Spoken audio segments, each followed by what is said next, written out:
Niye ağlıyorsunuz siz? Azra, Cenk'le kavga mı ettiniz? Yoksa iş yerinde mi bir şey oldu? Şeker teyze. Ben seni çok seviyorum. Biliyorsun değil mi? Ben de seni çok seviyorum güzel kızım.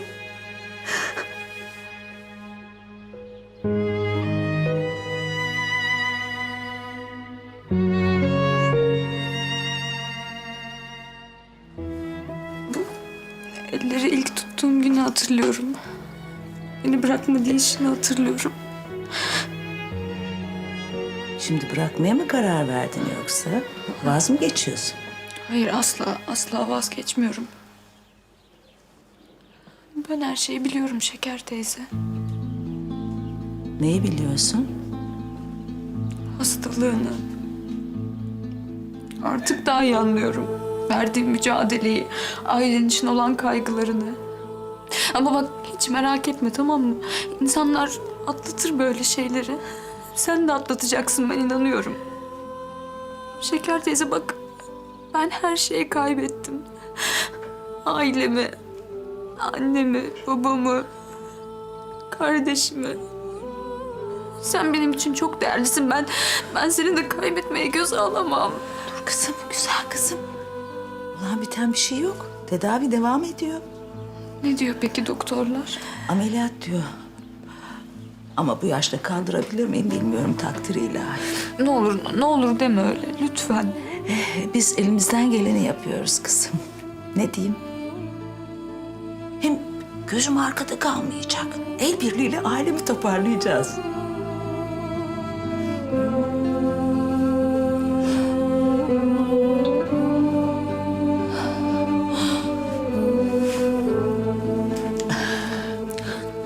Üzülme ne olur lütfen üzülme. Ya, tamam. Sevinçten bu gözlerim yaşarıyor. Aşk olsun sana. Hemen yetiştirmişsin. Ben söylemedim ayol. Allah korusun senin Feride, Allah korusun. Kim söyledi peki? Azmi Bey söyledi bana. Azra'm, şimdi o kötü düşünceleri hemen aklından at. Beni iyi dinle. Biz seninle acıyı bölüştük. Yolumuz bin kederle kesişti. Her şey Allah'tan. Bunu da atlatırız inşallah. Ama inancını yitirme. Benim güzel kızım. Ağlama artık. Ağlamak yok. Yaştan oldu gözüm, benimki de sil.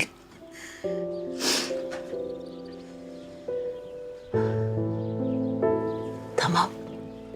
Ağlamak yok artık. Ben böyle değildim, sizin yüzünüzden olsun. Şeker teyze. Peki ailenin bu durumdan haberi var mı?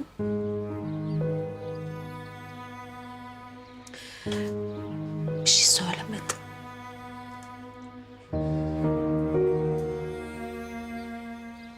Ama bence söylemen lazım. Bak onların da bilmeye hakkı var.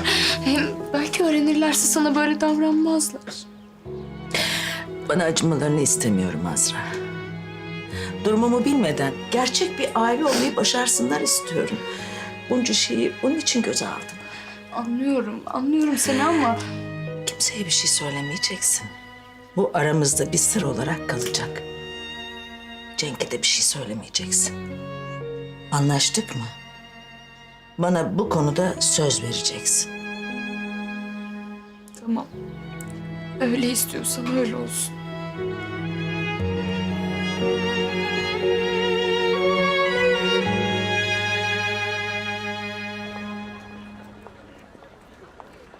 Kaza günü yanımda kimse yoktu demişsiniz. Korkmuştum çünkü. Gözlerimi açtığımda çocuk ortada yoktu. Seslendim ama bulamadım. Yani zaten kazanın şoku da vardı üzerimde. Ben o şekilde ifade verdim. Kendimde değildim ki, aklım başında değildi zaten. Çocuğun kayıp ilanı verildiğinde bu durumu anlatabilirdiniz. Ablası uzun süredir çocuğu arıyor. Ona da bir şey anlatmamışsınız. Bu durumu nedense sakladınız. Sonuçta polisi de yanılttınız. Hayır. Ben kesinlikle polis falan yanıltmak istemedim. Bakın yanlış anlamayın. Ben sadece orada Azra'yı korumak istedim. Çünkü çok panik halindeydi. Sürekli ağlıyordu. Bir de kazayı anlattım. Mert'i kaybettim dersem iyice kötü olacaktı. Mert'ten her şekilde haber alınır zannettim ama haber alamadık biz. Peki bu durumu neden gelip bildirmediniz? Aslında gelecektim, yani geliyordum ben size. O sırada Azra beni aradı. Mert bir kadının kaçırdığını söyledi. Ay, kadının da aklı yitikmiş galiba. Herhalde çocuk beni ararken bu kadını aldı götürdü. Memur Bey lütfen bana inanır mısınız? Yani beni anlamaya çalışın. Bakın yıllarca ben o çocuğa baktım. O çocuğu ben büyüttüm. Anne diye eteğime yapışırdı. Hayır, anlamaya çalışın beni lütfen. Ben ona zarar verebilir miyim? Böyle bir şey aklımdan geçer mi? Düşünmem bile. Sumru Hanım, şikayetçinin ifadesine göre hala şüpheli durumdasınız. Eğer o çocuk ablasını aramasaydı şu an cinayetten yargılanacaktınız. Ancak şu anda da... Ama böyle bir durum yok. Çocuk hayatta. Ben niye size anlatamıyorum ki? Yok, avukatımı arayacağım. Avukatım gelmeden o ifadeyi imzalamayacağım.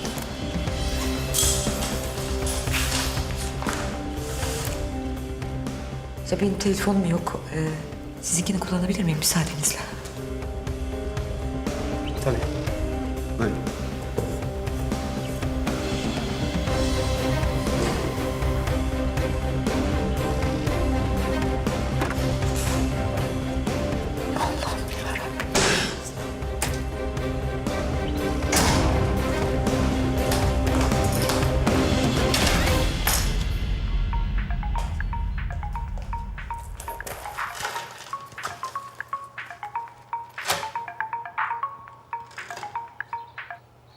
Alo? Anne? Ne? Cansu, bak soru sormayı bırak. Şu anda anlatacaklarımı çok iyi dinle. Azra beni şikayet etmiş. Şimdi ifade veriyorum. Dur be kızım, dur. Telefonumu unutmuşum, kafede unutmuşum. Sen şimdi odama git. Çekmecemde avukat Emel Hanım'ın kartı var. Onu ara, durumun acil olduğunu söyle. Hemen buraya ikiniz de gelin, senin de şahitliğine ihtiyacım var. Vaktim yok. Hadi. Tamam.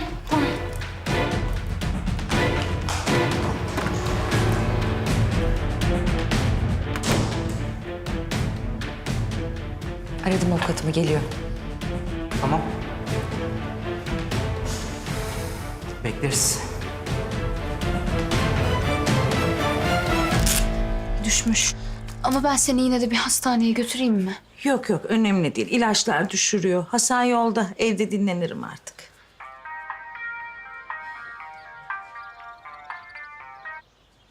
Efendim? Evet, buyurun benim. Evet Serdar Bey. Feride Hanım da yanımda. Öyle mi? Tamam, çok teşekkür ederiz. Çok sağ olun. Emniyetten şikayet dilekçesi verdiğimiz Serdar Bey. Çok selamlarını iletiyor sana. Bulmuşlar mı üvey anneyi? Bulmuşlar. Sorgudaymış şimdi. Hadi gidelim o zaman.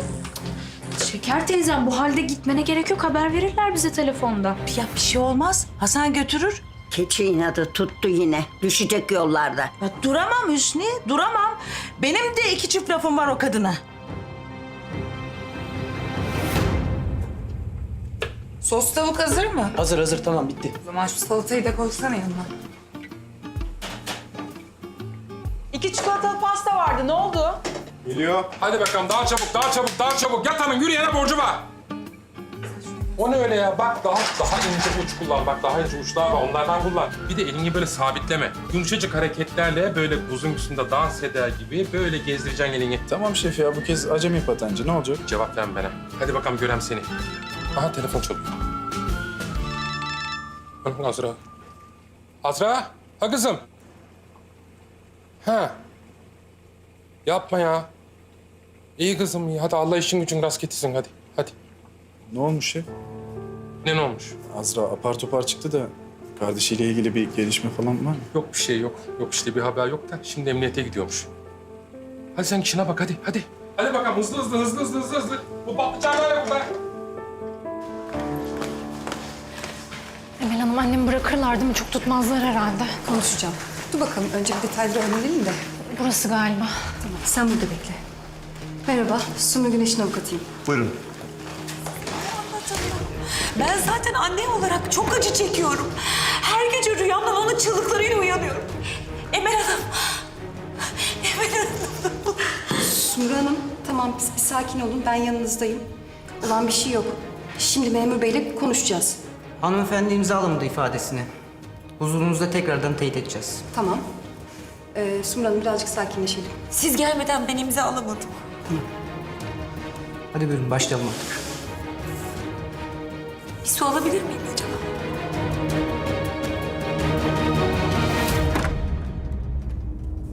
Azmi Bey, Serap Hanım buyurun lütfen. ya siz çok önemli deyince merak ettim. Açıkçası umutlandım da biraz. Lütfen iyi bir şey söyleyin bana. Serap Hanım biraz zamana ihtiyacımız var. Yani biraz ortalık durulsa iyi olacak. Azmi Bey, içinde bulunduğumuz durumun farkındasınız değil mi? Hay daha neyi bekliyoruz anlamıyorum ki. Her şey elimizden kayıp gidiyor zaten. Bunun şakası yok ki. Bakın siz böyle fevri davrandıkça Feride Hanım da inat etmeye devam edecek. Vallahi umurumda değil. Ben Feride Hanım'la son konuşmamı yaptım. Eğer tutumuna devam ederse ona dava açacağımı da söyledim. Bu konuda ne gerekiyorsa yapılacak. Ben asla geri adım atmayacağım. Ha ama siz ben bu savaşın içinde yokum diyorsanız... Serap Hanım, bakın ben şirket avukatıyla konuştum. Eşinizden doğan yasal haklarınız zaten devam ediyor. Yani bir şey değişmedi. Asıl sorun yetkilerle ilgili. Yani bütün haklarınızı alıp yönetimden çıkarılabilirsiniz. Dava açmak bu yüzden tehlikeli. Vallahi ben o kıza yetki falan vermem.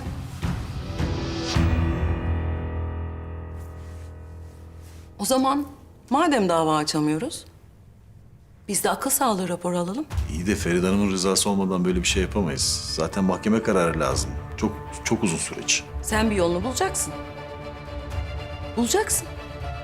Rızası olmadan da alacaksın o raporu. Serap Hanım, bu sahtecilik olur. Ha o kızın bir anda hayatımıza girip her şeyimize el koyması sahtekarlık değil mi? Belki de bütün bu risklere girmemize gerek olmayabilir. Nasıl yani? Yani Feride Hanım'ın hala sağlığı yerindeyken... Yani ölümlü dünya, Allah gecinden versin ama... Biliyorsunuz yaşı da malum. Bakın, bizim ortada resmi bir vasiyetname var mı onu öğrenmemiz lazım. Benim bildiğim kadarıyla yok ama emin olmak lazım. Avukatıyla konuştun mu? Yok, bu hiç doğru bir şey olmaz. Bunu bizim halletmemiz lazım. Yani Feride Hanım'ın haberi olmadan bunu yapmamız lazım. Mesela siz odasına bir baksanız evde. Böyle bir şey bulabilirsiniz diye. Tamam. Tamam bakarım ben. Tamam. Peki bu arada şu Azra denen kız kimmiş, neyin nesiymiş öğrenebildiniz mi? İşte uzun zamandır Amerika'daymış, aşçılık okumuş. Yeni gelmiş zaten. Ha. Tamam tabii. Demek daha oralarda Cenk'i gözüne kestirdi. Vay be. Her şeyi önceden planlamış sinsi. Sonra da ailenin içine girdi. Kim bilir annemi hangi yalanlarla kandırdı. Kim bilir? Belki de dediğiniz gibidir.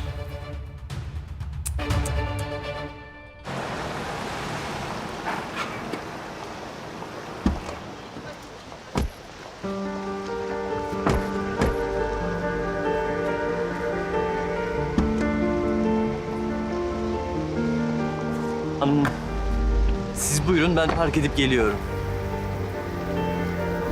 Aman iyi misin? Bir an başım döndü, gözüm karardı. Ama ben sana demiştim evde kalsaydın dedin. Senin yanında olmak istedim yavrum. Şeker teyzem sen hep benim yanımdasın ama bak iyi değilsin. Telaş etmeyin, geçer şimdi. Hasan Bey siz Şeker teyzemi eve götürün iyice bir dinlensin. Sen benden de inatçı çıktın. Hanımım hastaneye götürmemi ister misiniz? Abartma Hasan, abartma. Beni eve götür yeter. Azra, kızım, güzelce bir anla dinle. Mert'in nereye bıraktıysa, ne yaptıysa o kadını iyice konuştursunlar. Sakın peşini bırakma.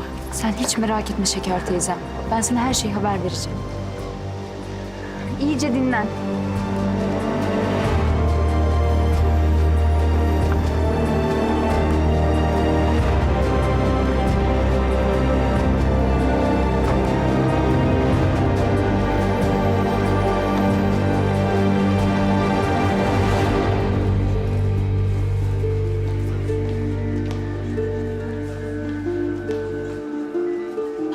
kolay gelsin.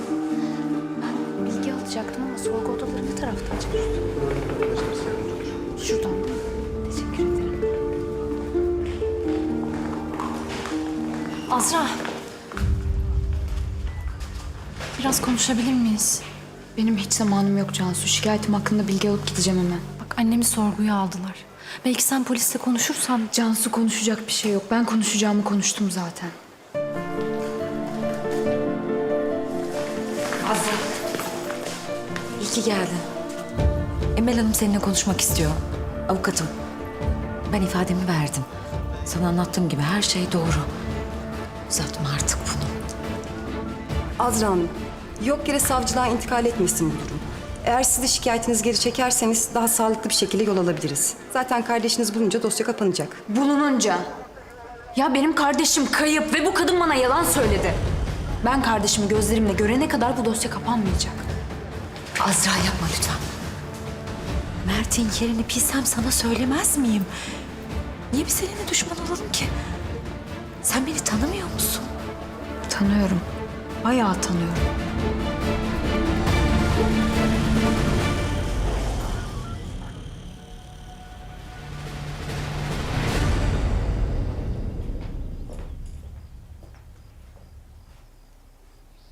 Mert'ciğim, kimi çizdin? Arkadaşın mı? Mert. Beni de çizer misin çemberin içine? Sen anne değilsin. Ablan olsam?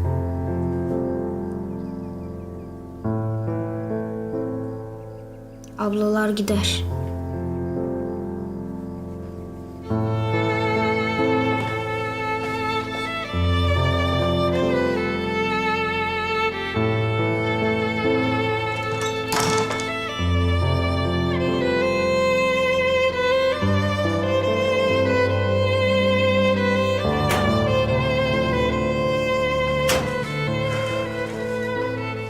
Fatma ne oldu? Yok bir şey. Mert'le mi bir şey oldu? Yine kapattı kendini. Hiç aramayacaktın annesini. Görmeyecekti onu. Bana anne diyecekti, onları da unutacaktı. Fatma hala hayal kuruyorsun ya. Kaç kere söyleyeceğim sana. O senin çocuğun değil. Anlamıyorsun, anlamak istemiyorsun. Ama sen de beni anlamıyorsun. Hiç çocuğun olmadı ki nereden bileceksin? Bir anne için evladını kaybetmek ne demek bilmiyorsun. Gerçekten saçmalıyorsun Fatma. Dışarıda bir tane çocuk buldun, ona takıntıyla bağlanıp anneliğini onun üstünde yaşamaya çalışıyorsun sen. Çünkü onun da anneye ihtiyacı var. Evet var ama bencil bir anneye değil. Ya çocuğu böyle eve kapatıp yalnızlığa mahkum ederek anne olunmaz.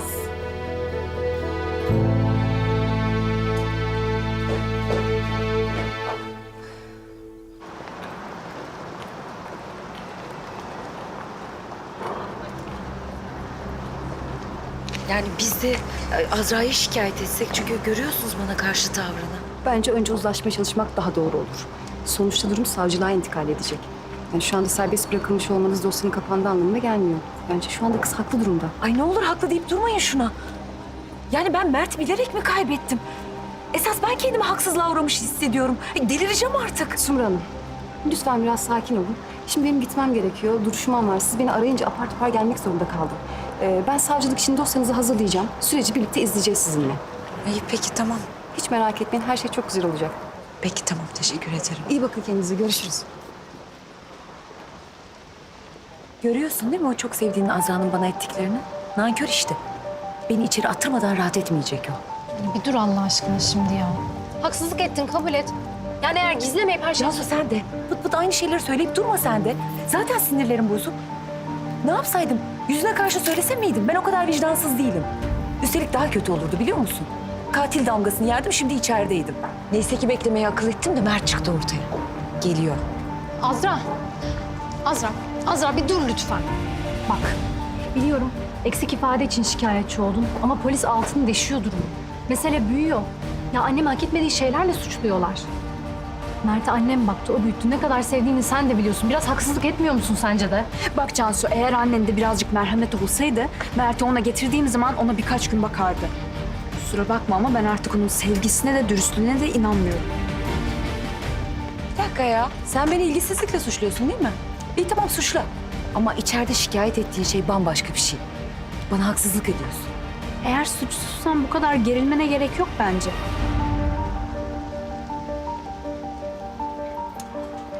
Pişman olacaksın. Bu yaptığına pişman olacaksın. Yürü.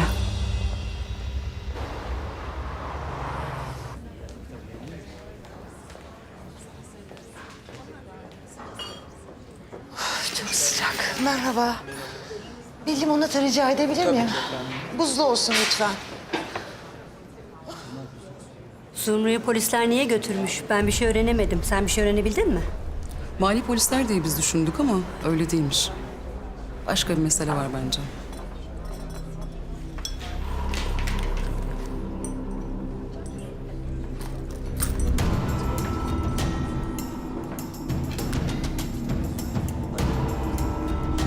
Aradığınız kişiye şu anda ulaşılamıyor. Efendim canım. Ha Mesut'cum ofiste misin? Ya şimdi Sumru'nun yeni yerine geldim de polisler Sumru'yu götürmüşler. Ne? Polis mi? Evet. Neden götürmüşler? Bilmem anlamadım ben de. O garson mu şikayetçi oldu acaba anlayamadım. Bilmiyorum yani. Aradım Sumru'yu ama telefonu kapalı. Neyse çıkar kokusu herhalde yakında. Tamam. Tamam haberleşiriz. Tamam. Görüşürüz canım. Ben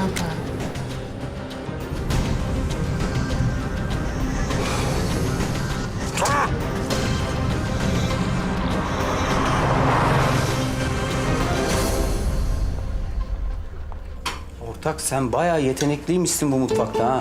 İşletme falan niye okudun ki? Sınavlara hazırlanırken aynı zamanda yemek yapıyordum Samet. Yetmez mi? Ben de torna tesviye okudum ya. Çıraklara menemen yapa yapa başladım bu işe. İşte budur ya. Demek ki doğru yoldayım ben şef. Tamam 10 kere söyledin şef. Anladık. Torna tesviye. 10 kere oldu mu ya? Oldu. Misafirimiz var galiba. Aa, hoş geldiniz Serap Hanım. Merhaba, hoş buldum. Kolay gelsin. Arkadaşlar benim velim geldi. Bir müsaade edersiniz değil mi? Hadi bakalım teneffüse.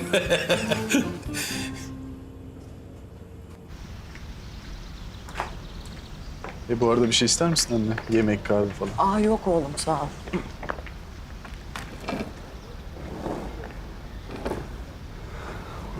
Serap Hanım, siz uğramazdınız buraya. Evde sorun falan mı var? Aşk olsun Cenk. Şirkete Azmi Bey'e uğramıştım, sonra da seni bir göreyim dedim. Ben bildiğin gibiyim işte. Çalışıyorum. Elimden geleni yapıyorum işte. Elinden gelenin fazlasını bile yapıyorsun hem de. İzledim seni mutfakta. Sevmiyorum bu işleri falan diyordun ama... Yani şaka maka ustalaşacaksın gitgide bu yemek işinde. Motivasyonum sağlam çünkü. Demir eritme işi olsa onu da yaparım herhalde. Hırslanınca böyle oluyorsun, farkındayım. Ama böyle olunca gurur duyuyorum seninle. Kendimi daha güçlü falan hissediyorum. Azmi Bey'le ne konuştunuz? Hiç. Gündelik durumları falan işte. Aynen. Cenk, ben Azra Amerika'da okumuş falan diye duydum da. Azra ile Amerika'da tanışmadık anne. Eğer bunu sormak istiyorsan. Azra, ne yaptın kızım? Bir gelişme var mı? İş mahkemeye doğru gidiyor. Evet karşılaştık. Hala kendini haklı çıkartma derdinde. Avukat falan tutmuş. O zaman sana da bir avukat lazım. Ben hallederim. Yok Şeker teyzem. Sağ ol hiç gerek yok. Zaten ben haklıyım. Mahkemede de avukat lazım olursa Bora'dan gönderiyorlarmış. Konuştum ben. Peki sen nasıl istersen. Sen nasılsın, iyi misin? Dinlenebildin mi? Ben iyiyim. Tansiyonum da düzeldi. Sen beni hiç merak etme. Tamam. Görüşürüz. Tamam.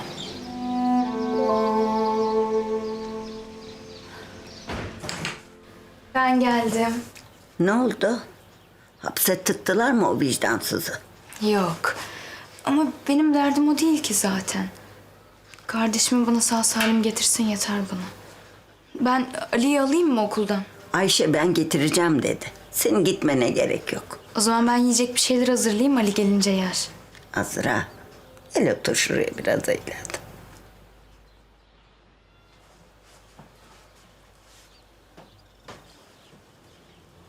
Ben Feride'ye de söyledim ama bir gün ikimiz birden nalları dikersek diye çok üzülüyorum.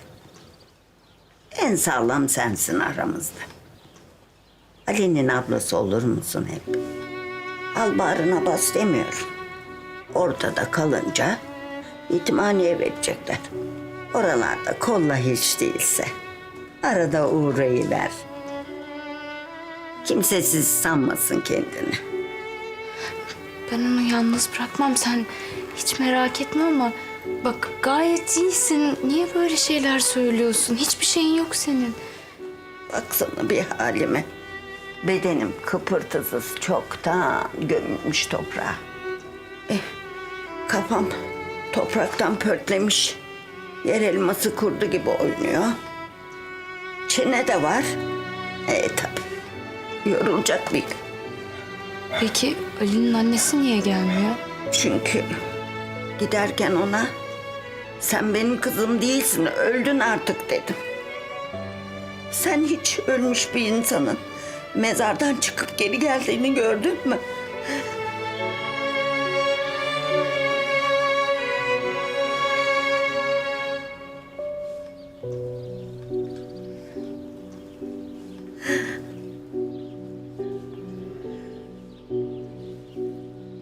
Efkan sana haber vermeden gelme dedim. Babaannem evde. Sevgilime küçük bir sürpriz. Ya Efkan gel. Geç. Ne oluyor ya? Ne Efkan ya? Allah Allah. Efkan seni çok özlüyor. Efkan seni çok seviyor be kızım. Hı? Daha ne istiyorsun? Almayacak mısın Melis şeyi? Teşekkür ederim. Burada böyle bekleyecek miyiz? Gidin babaannene bir merhaba deyin. Geldim buraya kadar. Saçmalama. Zaten aramız bozuk. Hiç görmesin seni. Ha. O zaman yakışıklı prens gizemli şatonun kapısında prensesin hediyesini verdikten sonra atıyla uzaklaşsın. Bu ne? Balo salonunun merdivenlerini unuttuğun ayakkabı. Deli ya. Tut şunu.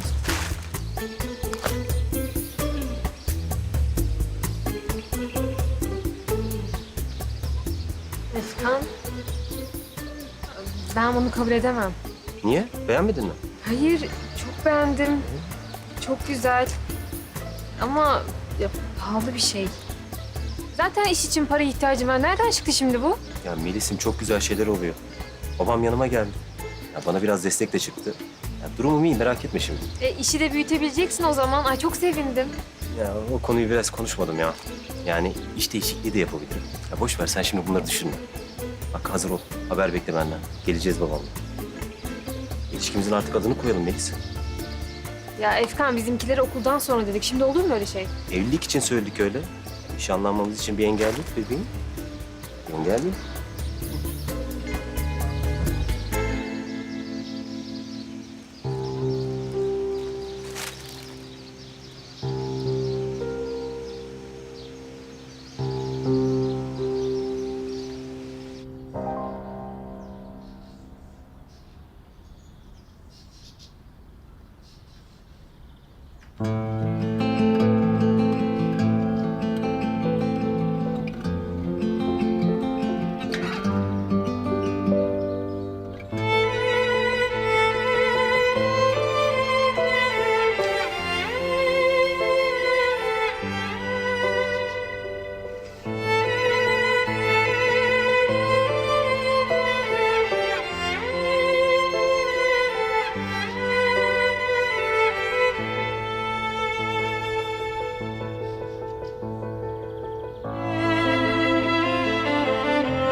hoş geldin. Hoş buldum.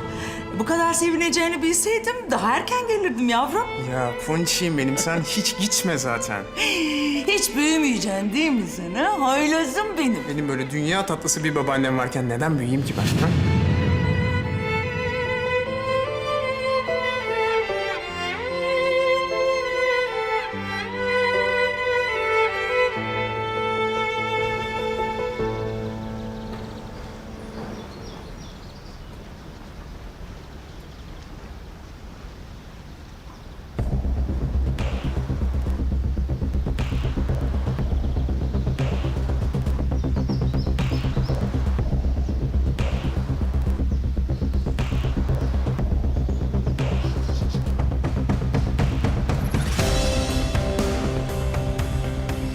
Tarık selam. Ya bir şey soracağım sana. Azra'nın kardeşiyle ilgili bir gelişme oldu mu, haberin var mı? Yok, hayır. Ayrıca Azra bütün gün yanında değil mi senin? Sen ona sorsana, bana niye soruyorsun? Tarık sen niye böyle yapıyorsun ya? Azra ile aram kötü, bilmiyor musun sen? Sen peşinden ayrılmıyorsun ya kızım, bir sorayım dedim sana. Bak tamam birader, laf sokup durma. Konudan haberim yok, Azra ile konuşmadım, tamam? Kiminle görüşüp görüşmeyeceğimi sana sormayacağım.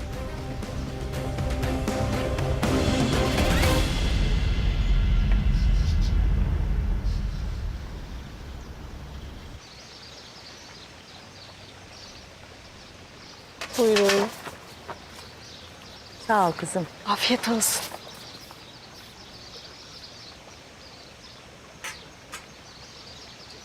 Feride Hanım, Arda'nın raporlarını okula bıraktım. Müdür beyin de çok selamları var sizlere. Aleykümselam. Öbür işi ne yaptın? Onu da hallettim. Kızın dersten çıkmasını bekledim, o yüzden geciktim biraz. Ama yarın çıkışta şirkete gelecek. Korkutmasaydın kızı, sakin sakin izah etseydin. Gelmez, çekinir, kaçar vallahi. Yok yok, tane tane güzelce izah ettim. O da anlayışla karşıladı. Arda da çok iyi dedim. İyi yapmışsın. İyi. Ne oldu, yine Ceyda meselesi mi anne? Mesele haline gelecek bir şey değil kızım. Kızla konuşmak istiyorum. Arda çok üzülüyor. Feride Hanım, bir emriniz yoksa ben yemek yiyeceğim. Afiyet olsun oğlum. Anne bak, bu kızı Arda'dan uzak tutmamız lazım. Arda'nın bu duruma gelmesine sebep olan o çünkü biliyorsun. Serap, Arda Ceyda değil de başkasıyla olsaydı aynı hatayı yapmayacak mıydı? Orası öyle tabii, doğru. Tamam, biz oğlumuzu kurtarıp çektik. İş bitiyor mu? Madem gençler böyle hatalara düşüyor, birilerinin bunu düzeltmesi için bir şeyler yapması gerekiyor. Ne yapacağız peki anne? Ha? Hayır yani hepsini biz mi kurtaracağız bunların? Çok haklısın. Hepsi için bir şey yapamayız ama en azından Ceyda'yı kurtarabiliriz. Arda'ya olan düşkünlüğü bunda etkili olabilir. Arkadaşlar birbirlerine örnek olurlar. Peki bir şey soracağım. Bu kızın kimi kimsesi, ailesi falan yok mu? Yani orada o durumlara düştü, ağladı, hastane köşelerinde bir başına kaldı. Ne gelen oldu, ne soran oldu. Doğru söylüyorsun. İşte bizim de bunu Ceyda'ya sormamız gerekiyor.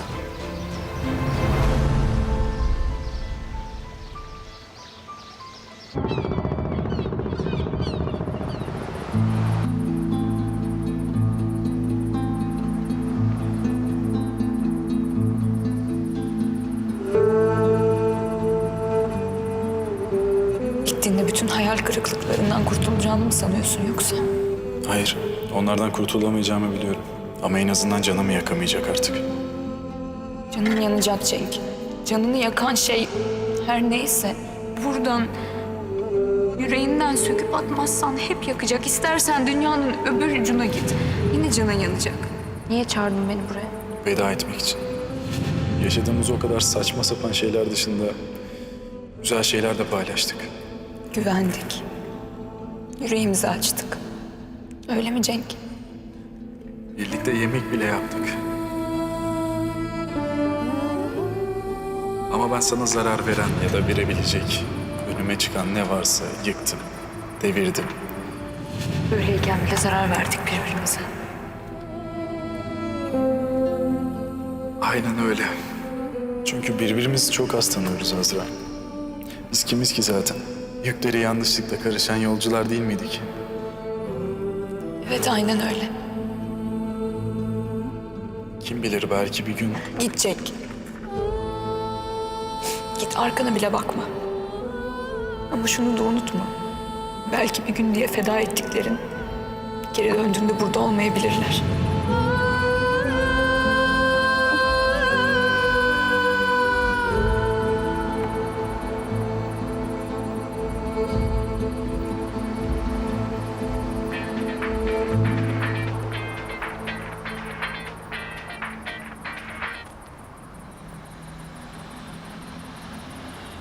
Efendim Cansu?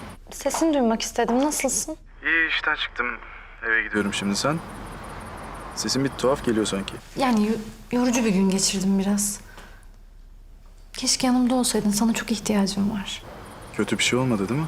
Ya yok da ne bileyim. Böyle bir içim sıkılıyor işte. Seninle de görüşemiyoruz. Ben izin günümde arayayım o zaman seni. Bir şeyler yaparız, olur mu? Çok sevinirim.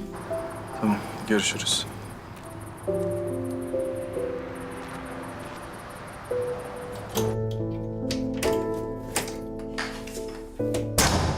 Öldüm yorgunluktan ha. Vallahi öldüm. Buldun mu telefonunu? Buldum. Şeydeymiş, salondaymış. Oraya bırakmışım. Şarjı da bitmiş. Kim bilir kimler aradı. Dur şuraya takıvereyim hemen. Sen bir şeyler yedin mi? Yok canım istemiyor benim. Dışarıdan bir şeyler söyleyelim mi? Ha? Ay midem karnıma yapıştı ha. Azra yüzünden yemek yemeyi unuttuk. Anne. Hah.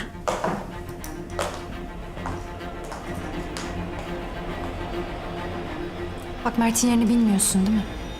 Ay ne var ne yoksa dök ortaya bu konu kapansın. Bak bütün gün polislere laf anlatmakla uğraştım Cansu. Bir de seninle uğraşmayayım ne olur. Anne bak polis, savcılık falan iş büyüyor. Başına iş açılacak ya hapse falan girersin. Şakası yok bunun. Benim de şakam yok. Eğer suçsuz yere Azra beni yakarsa ben de onu yakarım. Hayırdır kim bu saatte?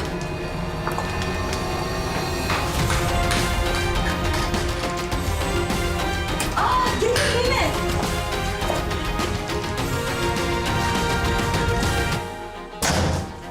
O kadar çok aradım ki sen ulaşamayınca merak ettim. Salondan apar topar çıkınca orada unutmuşum telefonu. Şarjı bitmiş o sırada aradın herhalde. Ya Sumru, bu polis nedir Allah aşkına? Ne olacak? Tabii ki yine Azra. Ay niye dikilip duruyoruz kapıda? Hadi gelsenize içeri. Hadi. Hoş geldiniz. Hoş bulduk Hoş canım. bulduk canım. Ay vallahi sonunda uyudu Ali. Bır.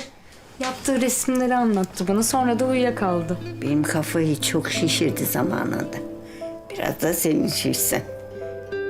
Şeker ilacımı aldın mı ben? Aldın verdim ya ben.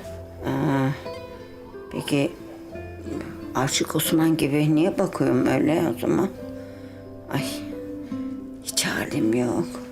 Bayılacağım sanki.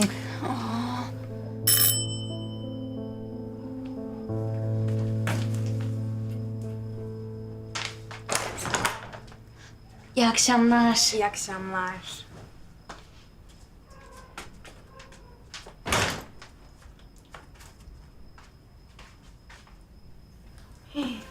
Az daha gelmesen ölüyordum. Hiç halim yok. Ay kolum kalkmıyor kaç senedir. Tansiyon ilacını içtin mi sen? Yok. Şeker ilacımı içtim. Şimdi bu tansiyon ilacını değiştirdik ya ondandır bu halsizlik. Doktor o yüzden bir hafta düzenli ölçüm istedi yani. Bu ilaç iyi gelirse buna devam edeceğiz. Ben vereyim o zaman sana ilacını. Ben size bir çay koyayım mı? İçer misiniz? Yeni demledim. Ay, yo hiç zahmet etmeyin sağ olun. İçer. Koy. Bana da koy. Hepimize koy. Bak mahalleye de dağıt. Tamam getiriyorum. Ay. Gofret de koy yanına. Ah. Kırptırırız. Tamam.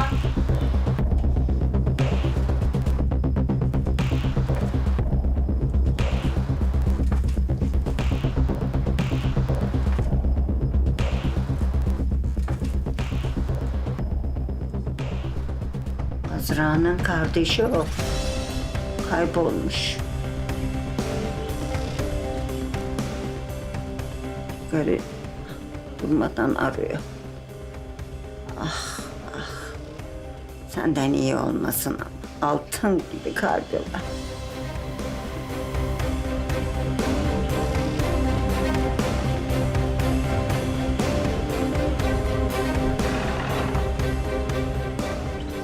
çok üzülüyorum ona.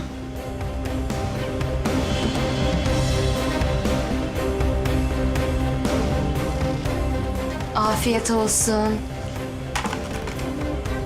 Bak, gofret de getirdim sana.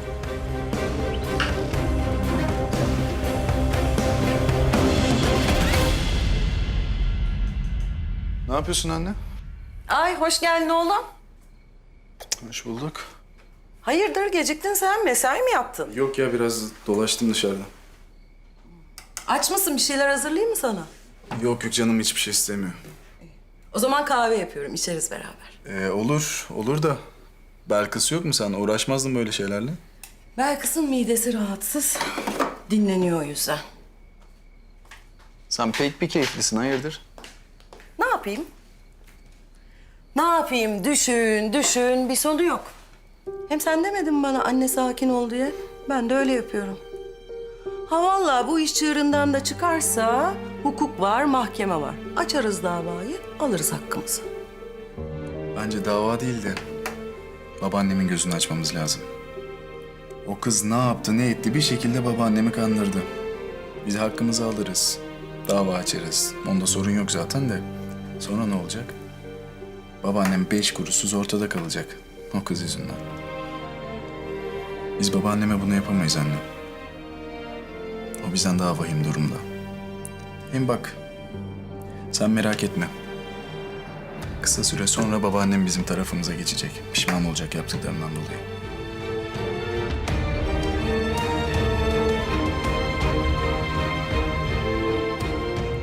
Kahve çok iyi geldi bu arada.